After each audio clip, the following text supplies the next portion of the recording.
Go. All right, welcome back, everybody. Today, my guest is one of the original YouTube stars, and she turned that awesome following into a premium clothing brand for young girls. Please welcome Olga Kay from Moosh Walks. Thanks for coming, Olga. Hi. What a great introduction. I never know what my interviewer knows what I'm going to say, so it's always good. So thank you for having me. No problem. Well, I didn't want to give away too much because you have a pretty awesome story all around, and I didn't want to kind of give any of that away because I know the first time I heard the story, I was like, what? So I would like to be able to have some other people have that kind of experience while listening as well. So you know what? Let's jump right into it. As mentioned, you have an amazing story of how you got to where you are. Even though you faced a lot of roadblocks in your life, you still managed to make yourself an amazing success. Why don't you start at the start and kind of take us through that journey? Yeah, thank you. And it's such a great topic to talk about because a lot of times in America, I hear things like, well, I don't have rich parents, or I don't have rich friends, or I don't have connections. I don't know where to begin. You are so lucky. You're YouTube famous. So, and I always go back to where I actually came from. Where I came from was a tiny village in Russia, 400, maybe 600 people. And I thought that my future would be growing up in the village, getting married, starting a family in the village, and never leaving. And I was very happy with that. When I was 14, the conditions just became so difficult that we had to escape the village. And the only place we were able to escape to is the circus. And I think maybe you knew that, maybe you didn't. I did know that, yeah. Yes. So I ran away with the circus at 14. And to me, it was one of the best things that ever happened to me because as a 5-year-old girl, I wanted to be a circus performer. That was my dream. I would go to sleep and I would just picture myself flying through the air. So when I was 14, we were forced to run away with the circus, and my extended family was already in the circus, so it was an easy transition. And when we got there, we were cleaning up after the animals. We were just like cleaning as much poop as possible. We could, every single day. And I remember being 14 and thinking, well, this is not something I want to do. I'm finally in the place that I always wanted to be in. What can I do? Who can I become in this amazing industry? And one of the first things that I've heard is that I'm too old. At 14, you were too old. Yes. And I'm like, what? I haven't even done anything in my life and I'm already too old. And if you think about it, it's true. In Russia, you're a gymnast, you start at 4 years old, and then you're 6. And then by the time you're 7, you're already flipping and doing all kinds of things. Because the older you get, the more scared you become of the things that you want to do. And so at 14, you already formed. You already kind of know what you're afraid of. When you're 7, you really don't. You just do stupid things, and then you happen to learn awesome things when you do it. Absolutely. Yeah, so I always wanted to be an aerial artist. So on top of me being too old, they also looked at my parents and they would say things like, well, your mom has wide hips. You would never be able to, flip your butt over your head because it's going to be too big. So that's going to be really difficult for you. So that's definitely not a career for you. And I'm like, that's the only thing I wanted to do. And when I finally was presented with what are the other things left, it was juggling. And I remember vividly that day when I said, juggling is not for girls. It's not gracious. Like, juggling is for dudes.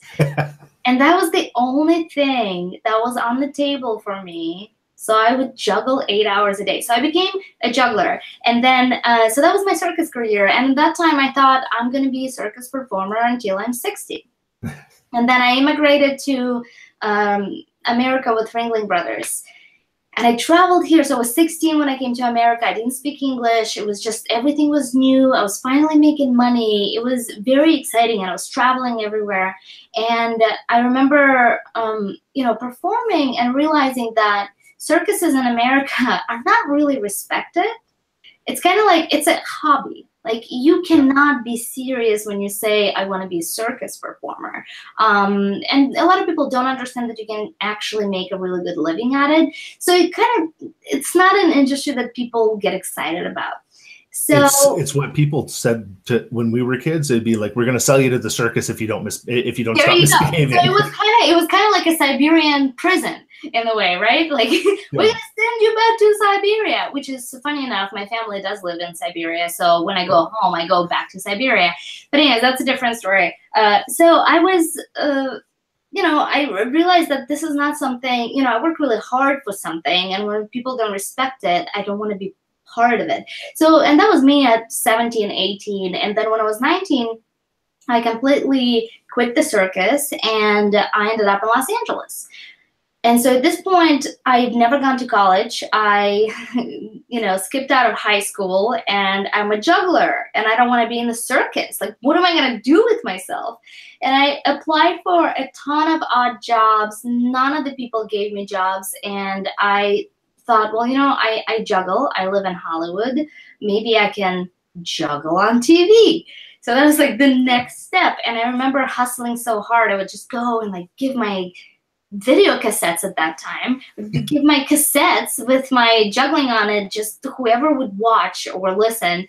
And I ended up, after a while, I ended up booking a lot of TV commercials where I juggled burritos, vacuums, vodka bottles, computers. Like I just juggled all this random stuff. And as I was doing that, then I transitioned into discovering YouTube in 2006. Yeah. Which was pretty much at its conception. And I think that's when I realized that I have this entrepreneurial core in me where everyone would look at YouTube or people that make videos for YouTube at that time, and they would say, oh, this is so stupid. Why would you waste your time doing this? And I had a lot of people in the entertainment business where they would say, Olga, you're an actress. Like, you cannot be overexposed. And I would be like, nobody even wants to hire us. What are you talking about? Like, what do you mean overexposed? Nobody is even looking at me right now. So I remember a lot of my actor friends, they were just like, oh, you can't do this. And they looked at me like I was the weirdo. And then after a couple of years of hustling really hard on YouTube, I just saw there's something going to happen with that platform. And by 2009, that was my full-time job. And by 2010, all of my actor friends were like, can we be in your video? We just need some promotion. Like, people need to know our face. And it's just so funny. And, there's two types of people. There's entrepreneurs that see something that others don't see yet. And that's what makes them, prove to the world that this is a good thing. And there's other people that follow the masses once it's created. Absolutely. People said Google was crazy buying YouTube because they're like, well, how are you going to make money off this? Who's going to watch it? And look at it now. I got to say, I just recently watched Mark Zuckerberg talking about Facebook, and the question was asked, how you sustain this business? Nobody's paying for the platform. And I just lost it. I was like, I can't believe people are actually still asking this question. Right? Like the money they make on ads and our data, like that's, I know, all the data. That's the money. But yeah, so that was my YouTube journey. And there's so much to the story of what happened to me on YouTube and how I turned it into a career of its own. And then as I was doing YouTube, it was one of those feelings again. I remember thinking, okay, I've built this thing. I did really well, but I don't think this is my path. And it was just so bizarre because in the beginning, I was like, oh my gosh, I figured out what I'm going to do. This is going to be great. This is going to be the rest of my life again. And then I'm like, this is not my path. And if it's not my path, I should not be on it. And every night I would go to bed hoping that I'll wake up with an idea. And I read a book. It's called The Success Principles. And I've read it 4 times. And I woke up with an idea. And it's Moosh Walks. It wasn't that easy, but it was kind of that easy as I was super lost as a human.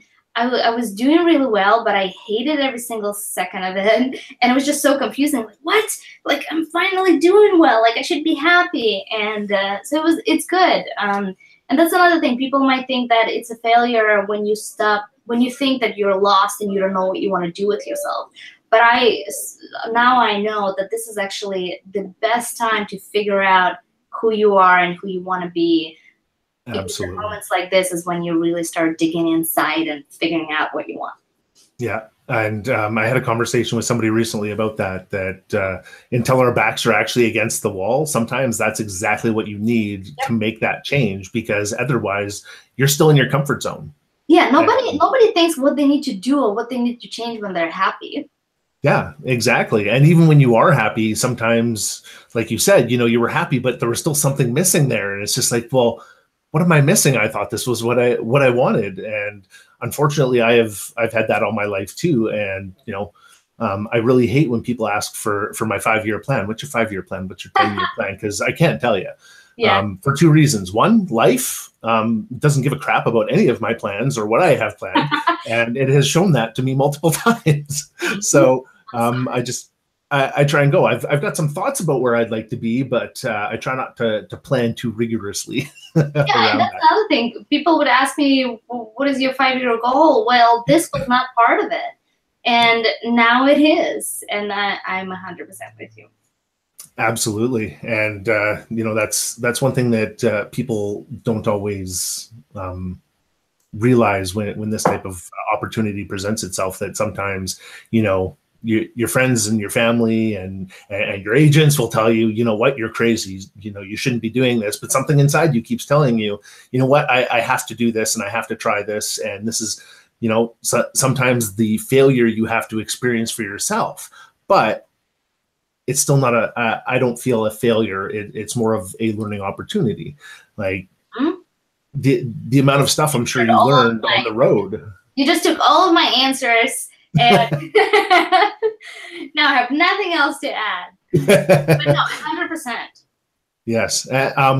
So like with Moosh Walks specifically, like obviously that wasn't, even with your following, it wasn't, a multi-million-dollar business in like a week for you or anything. You still had to work at that and get that out. So the business is still not there. So there's still a lot of work. And it was so interesting, because when I started this, I didn't want to build a business, because I was somebody at that time who didn't know how to build a business. I didn't even know how to build a website. I just knew nothing. I just knew I had an idea.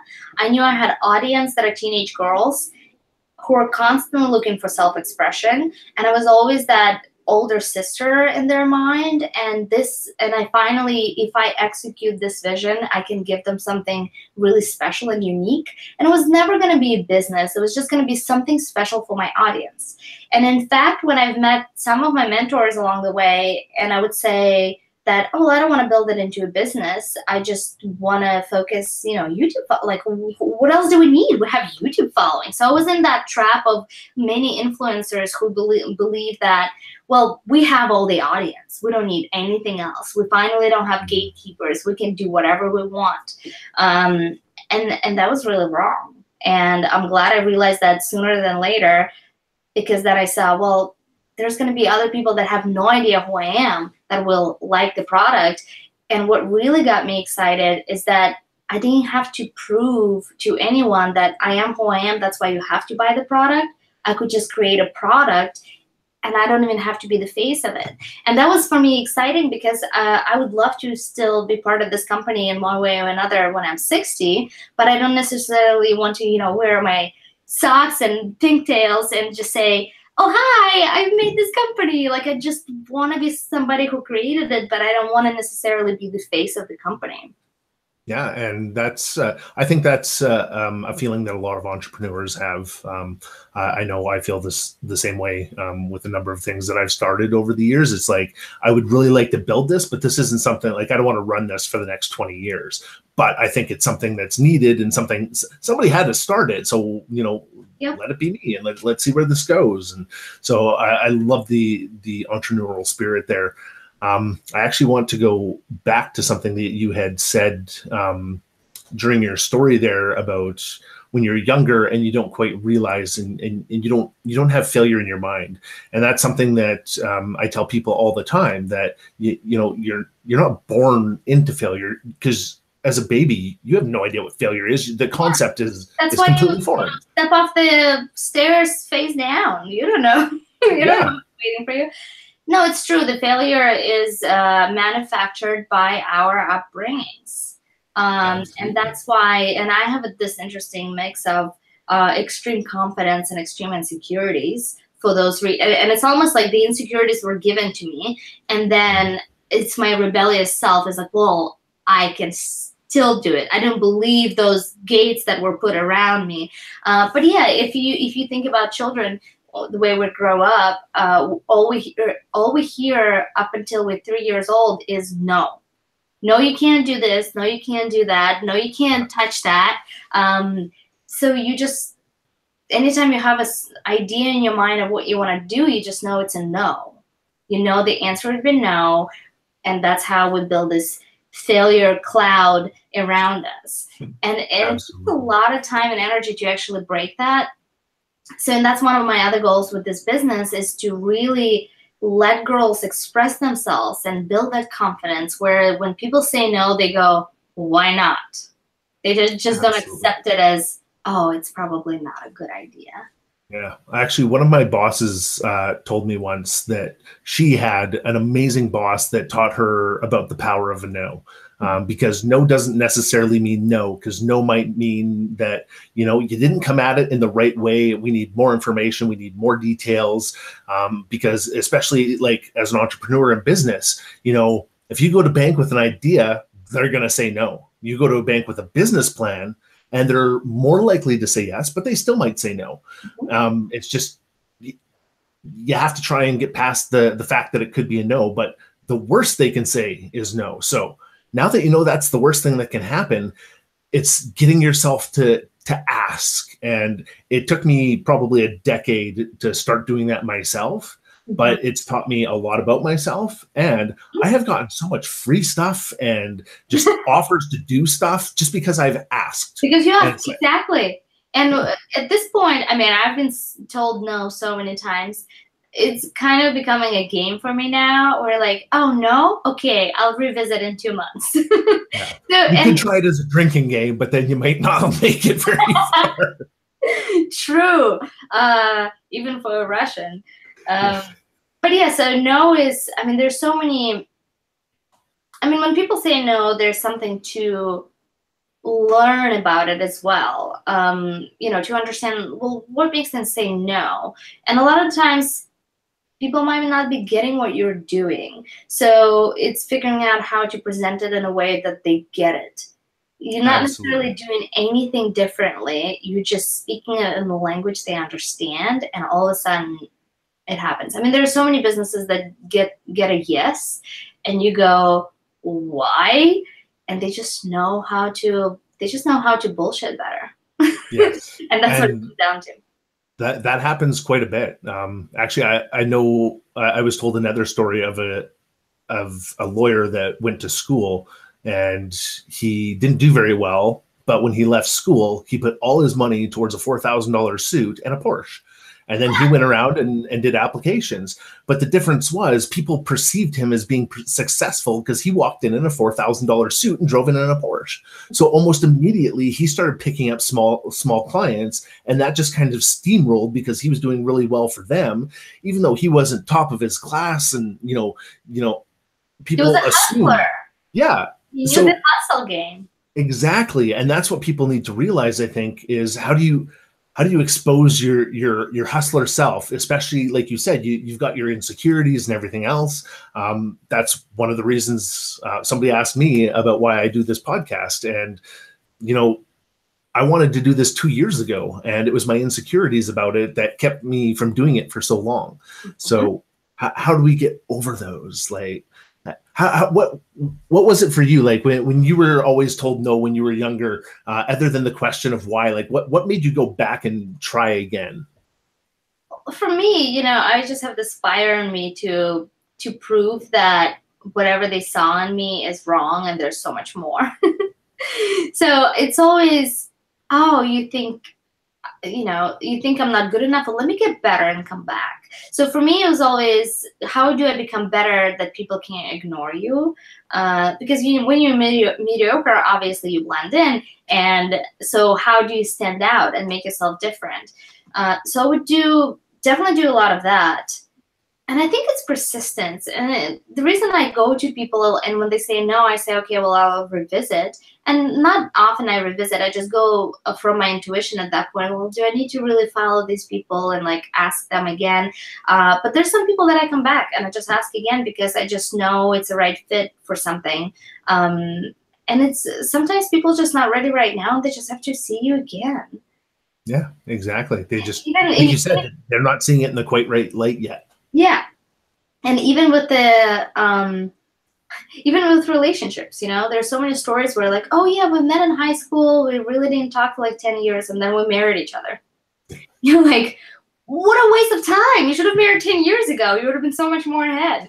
Yeah, right. That's just how it works, right? But you have to be persistent. So I think persistency is very honorable, where people go, you know, this woman or man went through so much building whatever, and they're still here and they're still trying. And then whether you become better at what you do or people just give in, either way, you get to the next level. Absolutely. Yeah. If you can't win with the yes, wear them down. Yeah. Which, you know, has worked out many a times for many business people. And you had said earlier as well there that, you know, you really have to stand out from the crowd and make what's different from you than the other 20 people that are trying to do a very similar or the same thing. And what comes to mind when I hear that is Gene Simmons, of all people, from Kiss. On his show one day, he was talking to his son who was trying to get into a band and stuff. And he was explaining how, you know, whenever you see pictures of Kiss, Gene Simmons is always like, always like right in the camera. And he's like, I had to do that because I needed to stand out. I wanted to show that I'm the guy you should be looking at. You should be paying attention to me. Let's rock this place. And he was doing a persona. He was making people look at him. And, you know, sometimes that's what we have to do, even when we don't want people to look at us. Hey, why do you think I added ears on my socks? I mean, there's obviously so many other reasons for it, but I remember vividly somebody who knew nothing about the business or how to build one. I remember thinking, well, I can't be another person with the same sock company, with the same cool designs, but there's nothing else. If you put us in a row and take all the labels off, we're all just going to be, to the consumer, we're all the same brand. And I remember thinking, well, aside from I wanted my socks to feel alive, because in reality, I'm not building just the sock company. There's so much more that I want to do with the brand. So I just really had to think outside of the box. And I knew it's going to be faces. And one day I Googled socks with ears, and there's nobody was doing that. And instead of being, and you know, I had people around me, my illustrators, a small team of people that just kind of heard about my idea for the first time. And their response was, well, this is kind of stupid. Why would you put ears on socks? And my answer was at that time, why not? Nobody's doing that. I should be the first one who does it. And I went and I Googled a bunch of socks with ears, and I found nothing. And instead of being afraid of it, and it's back to, you know, insecurities and how you overcome the failure, instead of being afraid of it and taking it as a sign that maybe I shouldn't do it, maybe there's a huge reason why in the last 100 years nobody has done that. I took it as an invitation to do something new and fill that gap that people didn't even know existed.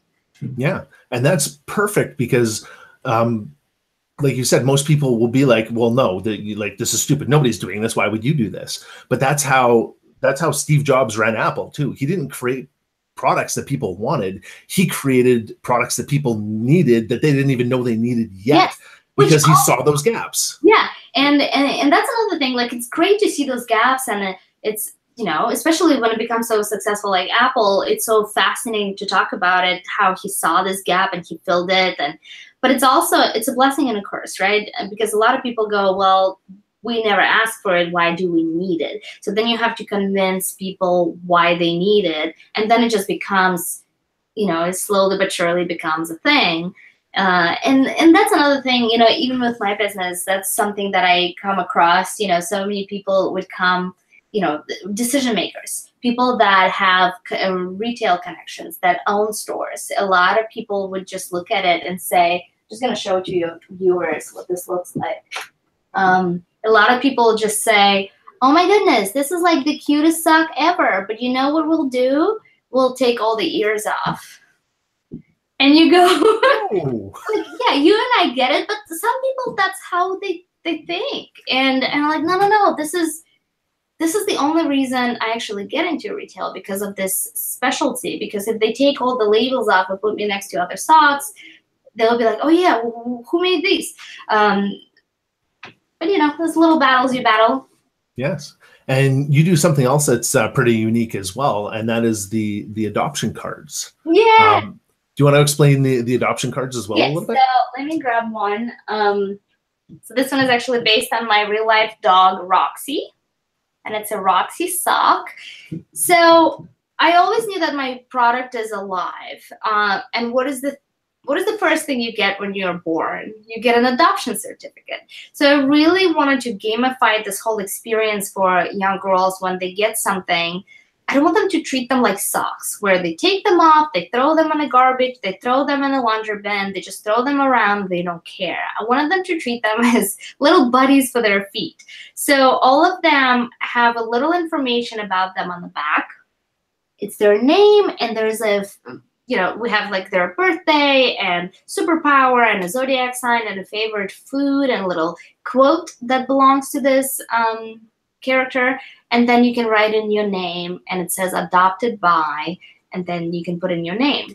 And another thing that I've realized, that a lot of kids, a lot of the times they are not allowed to bring things into school, but they are allowed to bring little books, little cards, little catalogs. And this is something they could still take the character with them anywhere they go. And use it as a bookmark too. Yes. Oh my gosh, there's so many uses for this. Yeah. Now, I'm sure you probably got some feedback about that too. Did you have any negative feedback about people asking about the adoption cards as well, and like, why are you doing this? No, actually, people love that. Really? Yeah, that's a lot awesome. of people were just like, wow, this is cool. Because, and it would be people, because not a lot of times when people look at my brand and when they meet me, they just see it as, oh, she makes socks with ears. And it just kind of ends there. And they obviously don't know my full vision because it hasn't been executed yet. So they don't know what I'm trying to build here. So when they see this special thing, like, remember, they think of them as socks. They're like, okay, it's socks with faces on them. Oh, they come with a little card that you can collect? Well, that's cool. Because, I think once we start talking about cards, people, all the adults finally can go back to their childhood and say, oh, that's something that I wish I had, or I had something similar for my toys. Like, this is awesome. Yeah, so cards were huge. Yeah, so I never, what? Cards used to be huge back in the day. Like, that was one of the primary toys, was cards with really hard sticks of gum in them. Yep, there you go. So yeah, so nobody really gave me pushback, but I get lots of different. I mean, we can talk a lot more about things that people didn't like. Yeah. Well, actually, yes. Let's do that. Out of everything that you have done, what would you consider to be your own personal biggest failure, or that you perceived as the biggest failure of something that you were trying to do? Such a hard question to answer, because I'm somebody who views failure so differently than everyone else. I think failure is so necessary to succeed. It's such a huge step. If you don't have any failure on your way to success, well, you're in for a big surprise at some point. So I think it's necessary to have failure. So I don't see failure as a failure. I see it as mistakes that I can learn from. So that's the first answer to your question. The second, I guess my biggest failure in this business in particular would be anything that is financially related, because I started this business on my own money. I kind of learned how to manufacture, and I kind of took a lot of risks doing that without even knowing that anyone would even care about my socks, because remember, a lot of people said that they're stupid. Like, this would be a stupid idea. I'm like, well, if I'm the only one who likes them, then I'll have thousands of socks in my garage for the next 100 years for Christmas. So I guess my biggest failure would be, and I have a particular example, is the financial one. Back in 2015, I decided, and remember, I didn't want to build it as a business. It was just for my audience on YouTube. And then I thought, well, how can I prove to myself that this product is actually a cool product and it's not only being sold because it's my audience? And so I came up with this crazy idea to open up a store, like a pop-up shop in Los Angeles, in like the fanciest, the most expensive location, which was crazy. So that was the first crazy step. But I really needed to do that, even if I broke even there. Like, I needed to do that because I wanted to see people that have no idea who I am. Will they stop and buy my socks? They did. It was great. And it also made me realize that I cannot do retail on my own. I have to get them into retail and let someone else sell it, because, oh my God, bow down to everyone who does retail. It's insane. So that was my first kind of scary thing. I was at the time when I really could not afford it, but I just did it anyways because I needed to get to that next step. So I did it. I got a lot of feedback. And one of the feedbacks that I've got at that time is that a lot of people would come up and they would say, these are cute, but I would never wear this because I'm a grown man. Do you have any socks that are that are for men? And I would say no. Some other girls would come in, they're like, this is not my style because I'm not a 13-year-old girl anymore, but I have so many friends who are having babies. Do you have baby socks? So those are the comments that I heard all the time. Either moms asking for normal socks, or dads, or other people asking for baby socks. And I remember after a couple of months when I closed down that store and I really focused on getting this into actual stores outside of my own, I remember thinking, I need to make all this extra product because I'm losing out on so many customers, and I had no idea. So here I am manufacturing 24,000 socks. That's a lot of socks. That's a lot of socks. It was like 24,000 pairs for babies and moms and dads and like all this stuff. And next thing I know, I don't even want to think about it, but it's like $45,000 later. I didn't really have the money for it, but I'm like, but this is the next step. I have to do it. And I did it, and there was crickets.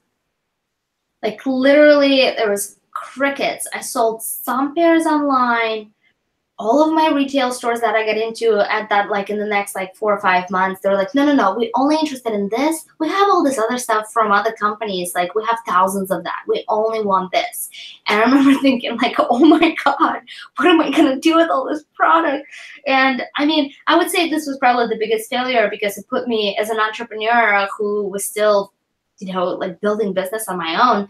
I remember thinking, oh my God, this is $45,000 that I can't put back into my business.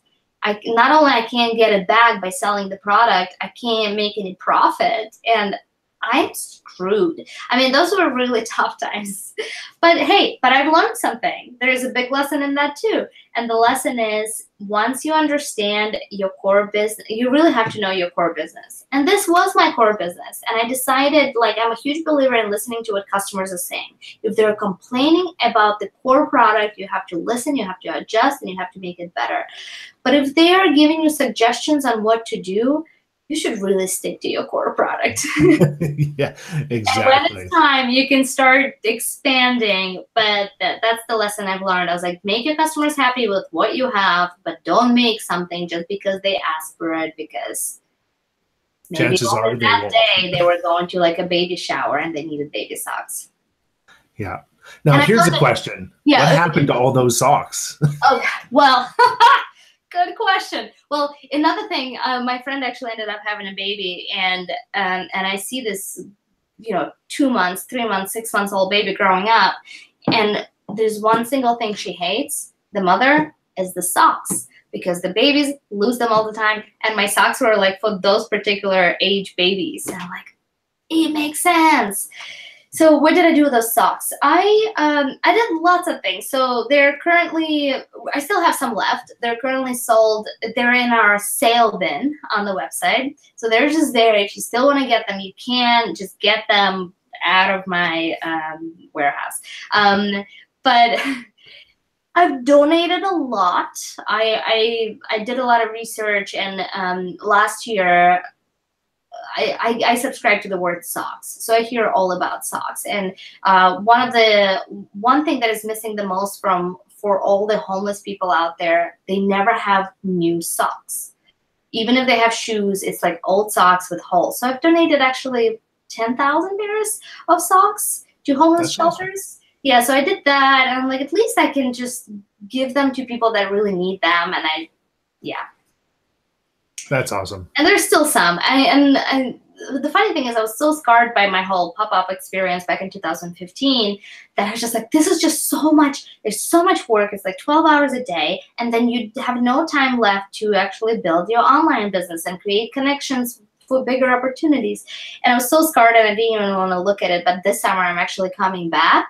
Now that I have all of my, distribution set up and it's building. Now what's really missing for me as a founder of the company is this local personal connection. Like I want my community to know the brands that are in their town. So that's going to be, so I'll do it again. So I'm sure they're going to love the baby socks because it's just going to be, hey, it's going to be like $2. So it's not a big deal. Absolutely. And it's great when you get into the communities too, because I think that having a community connection can help promote your brand very organically. Exactly. I think word of mouth is a huge thing. And someone who, I do a lot of things in my company, and my cat is sneezing. My cat Moosh. I do a lot of things, and I just don't have that time, to like step away and be part of lots of communities. And I thought, well, this would be great. I could just do this a couple times a month and meet people out there, and then I don't feel, guilty because I'm still working. Yeah, exactly. Yeah. It's a hustle. And honestly, I think more people are getting more interested in local stuff. As much as you can buy online, and yes, you can get everything online, people are starting to get,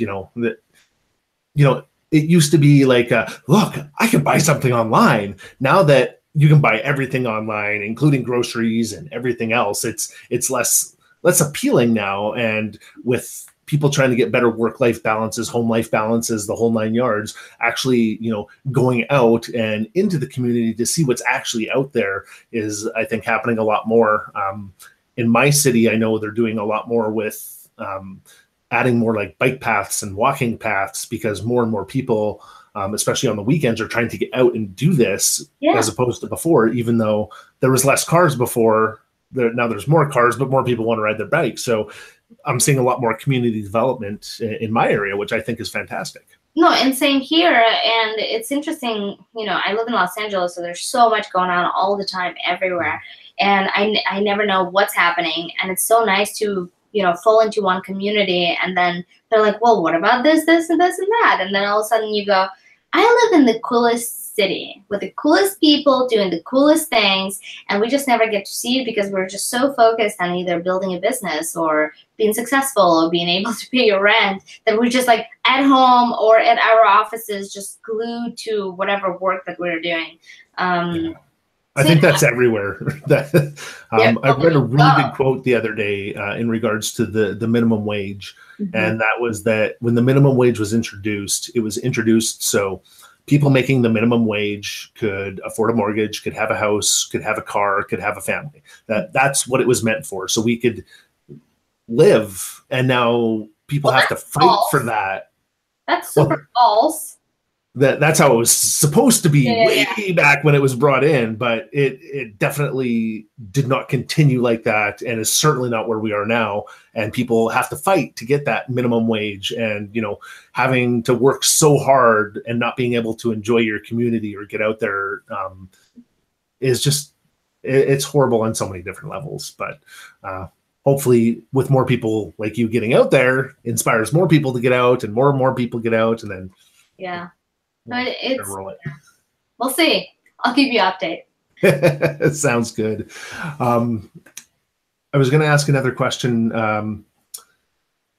You had mentioned that, one of your big goals here is also inspiring young girls, not only with their fashion, but with themselves. What are some of the things that you do through Moosh Walks to try and help that? So the reason, once I started the company, I stepped back and I thought, why on earth did I wake up one day and I wanted to put ears on socks? Like, why did that idea even came into my brain? And the more I thought about it, and it all comes to my childhood. I remember, growing up in the village, I didn't have a lot. Because I didn't have a lot, I always felt like I'm not good as everyone else. So every room that I walked into, I was wearing, I didn't even own a pair of jeans until I was 17. So everywhere I would go, I just didn't look as cool as some people, and I could never, I just always felt like, I just felt invisible, for the lack of a better explanation. And when I got on YouTube and I would talk to teenage girls all the time, and the one thing I've heard is the same kind of thing. They're looking for a place to fit in. They want to stand out. They want to be different, but they're so terrified because they feel like if they're different, they're going to be laughed at. And so my goal was to create something for a few reasons, but one of the reasons, wear something simple and fun that as soon as you walk into the room, you're not invisible anymore. Because when people pay attention to you, when you just walk in, you feel good about yourself. You feel like, oh, somebody took a notice. And when people take notice of you, they actually start the conversation. And that was another thing. Like, I always felt like I always had to do something special for people to ask me questions. Like, if I just came into the room and started talking, people would be like, who's this? And why do we have to listen, But even now, as an adult wearing this, I walk into the room and right away they're like, oh my God, this is the coolest socks you're wearing. What is this? And that opens up a conversation, and then I'm able to share my story. And as you know, my story is very weird and fun. And a lot of people haven't heard a story like that. So then all of a sudden I'm making friends. I'm going places, I'm making friends. I feel more confident about myself because actually, back to our community, you're building this community around yourself, where a lot of teenage girls, especially, girls that watch YouTube, the reason I believe that all of us became so popular at one time is because these girls would watch us by themselves in their room, and they felt like I'm their best friend. And they get to go with me to all these adventures. But really, they're just watching a video. And anytime I would meet these girls, they would know every single part of my life. And I've never met them. And they talk to me like they've known me for years. And it just made me realize that they don't have this personal connection to somebody. And it's because, they're insecure, they're scared, they don't want to make risks. They don't want to go out there. They don't want to put themselves out there. So I wanted to create something that is just so fun for them, so they don't have to prove themselves. They can just walk into the room and people say like, you're cool. And all of a sudden you're like, thank you. And then you share your story. And I think that is by far one of the most amazing parts of Moosh Walks. I was a big geek myself, so I felt a lot of the same ways. I didn't have the popular brands. I had a pair of Adidas shoes with 2 stripes on them. I have a lot of those in Russia. Yeah, exactly. So part of when you're growing up, especially, school sucks sometimes, and kids can be mean, and having that person to look up to and inspire you is absolutely amazing. I think you've done a terrific job at inspiring a lot of young women. Thank you. And my other thing that I realized that, there's so many organizations that are trying to inspire women to be leaders. And I go, I analyze my life a lot, and I go, okay, that's fantastic. It's always great to go to a conference, a women conference, and everyone is inspiring women, and it's great. But I think when we start losing the confidence as women, I think it starts at 6-year-olds. Like 6-year-olds still don't have any barriers. They do whatever, they try whatever, they just go for things. But as we start hitting puberty, something changes, and you're starting to become more closed off, and you don't feel good about yourself, and like it's just it snowballs from there. Yeah. And so my focus is really to focus on young girls, give them all the tools, because if one thing that I remember, it would be from the time when I was 6 or 7, the things that I've heard and the things that stuck with me. And it's just in my subconscious where, oh no, this is how it is. And the difference between other girls that didn't hear those things, they just didn't hear them. And they just don't have that in their, in their core to fall back to. And so, yeah, so my goal is young girls. And I think if you work on young girls and give them all the tools, they become powerful women. Absolutely. I think that's a perfect way to end. I would like to ask one more question. Yeah. For all the girls out there, if they're struggling with something to overcome a fear of failure or overcome their personal thoughts about themselves, what's one piece of advice that you'd like to give them out there? I would say failing is only difficult the first time. And then after you fail and figure out what you learned from it, you realize that it wasn't that bad and you can survive anything. And so I always say, don't wait until you're ready, because you'll never be ready for anything. Just go for it and see what's not working and then adjust. And that might seem like a huge failure, but it's actually, no, it's just part of the process. And put yourself in everybody's shoes. I love looking back at billionaires that messed up so much as they figure out how to get there. I love that, because it tells me that, oh, they're real humans. They just kept going, and they didn't stop because they failed. They're like, oh, what can we do? How can we overcome this? Like, I love these stories. Never be ready. And I said this story on one of my panels where when I started my website, I didn't know about website or product photography. My product looked hideous when I put it on the website. It had like weird backgrounds. It had weird angles. It was just hideous. And if you go, my logo was kind of hideous back in the day. And if you go to one of those, the Wayback Machine. Wayback Machine, but it's like tracks your websites. Yeah, over history. Yeah. Yeah. Go and look at everybody's websites. They were terrible. And now they're like these gigantic businesses that look amazing and everyone's talking about. But when they started, they just looked like crap. And all of my history is out there. And I just went to look at it. I'm like, I'm so glad that I just went for it. I didn't care. And that's the thing. It's all in our mind. The failure is all in our mind, because other people, they don't really care as much as you care. It's true. Yeah. Nobody will ever care as much as you about your own stuff. Just imagine the amount of care that you have for something. It's going to be like 98% less for anyone else out there who's looking at you. Because at the end of the day, people only care about themselves and how they could come off the best way possible. So you're the last. Yeah, so you're the last of their worries. Absolutely. That amazing advice. Olga, thank you again so much for coming on the show and sharing your story, and hopefully inspiring more people. Thank you for having me. This was fun. No problem at all. For those of you that tuned in and for those of you that will be listening later, thanks so much again, and we'll see you again next month.